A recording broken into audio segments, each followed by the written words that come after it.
ಲೋಕಾಯುಕ್ತ ಬಲೆಗೆ ಬಿದ್ದ Yadrami taluk panchayat EO. Yadrami taluk panchayat EO Mantesh Puranik ಅವರು ಹೆಚ್ಚುವರಿ ನಾಲಾ ಹೂಳೆತ್ತುವ ಕ್ರಿಯಾ ಯೋಜನೆಗೆ ಅನುಮೋದನೆಗಾಗಿ ಮಂಗಳವಾರ 20,000 ರೂಪಾಯಿ ಲಂಚ ಪಡಿತಾ ಇದ್ದಾಗ ಲೋಕಾಯುಕ್ತ ಪೊಲೀಸರು ದಾಳಿ ನಡೆಸಿದ್ದಾರೆ.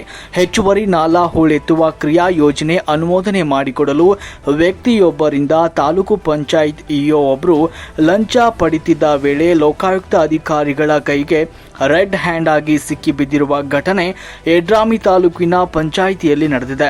ಯಡ್ರಾಮಿ ತಾಲೂಕು ಪಂಚಾಯತ್ ಇಒ ಮಾಂತೇಶ್ ಲೋಕಾಯುಕ್ತ ಬಲೆಗೆ ಬಿದ್ದ ಅಧಿಕಾರಿಯಾಗಿದ್ದು, ಯಡ್ರಾಮಿ ತಾಲೂಕಿನ ಮಳ್ಳಿ ಗ್ರಾಮದ ಸುರೇಶ್ ಜಲ್ಲೆ ಹೊಲದಿಂದ ದಾವಲಸಾಬ ಕೋರವಾರ ಹೊಲದವರೆಗೆ, ನಾಗರಹಳ್ಳಿಗೆ ಗ್ರಾಮದ ವಾಲು ಚವ್ಹಾಣ್ ಹೊಲದಿಂದ ಮಂಜು ಚವ್ಹಾಣ್ ಹೊಲದವರೆಗೆ ನಾಲಾ ಹೂಳೆತ್ತುವ ಹೆಚ್ಚುವರಿ ಕ್ರಿಯಾ ಯೋಜನೆ ಮಾಡಿಕೊಡಲು ನಬಿಲಾಲ್ ಗೋಲಗೇರಿ ಹಾಗೂ ಪ್ರಶಾಂತ್ ಚವ್ಹಾಣ್ ಎಂಬುವರಿಂದ 40,000 ಬೇಡಿಕೆ ಇಟ್ಟಿದ್ರು. ಅದರಂತೆ ಇಂದು 20,000 ರೂಪಾಯಿ ಹಣ ನೀಡಲು ಮಾತುಕತೆ ನಡೆದಿತ್ತು. ಅದರಂತೆ ನಬಿಲಾಲ್ ಗೋಲಗೇರಿ ಹಾಗೂ ಪ್ರಶಾಂತ್ ಅವರು ಮಾಂತೇಶ್ ಅವರ ಕಚೇರಿಯಲ್ಲಿ ಹಣ ನೀಡುವ ವೇಳೆ ಲೋಕಾಯುಕ್ತ ಅಧಿಕಾರಿಗಳಾದ ಪಿಎಸ್ಐ ಧ್ರುವತಾರ ಅವರ ನೇತೃತ್ವದಲ್ಲಿ ದಾಳಿಯನ್ನು ನಡೆಸಲಾಗಿದೆ.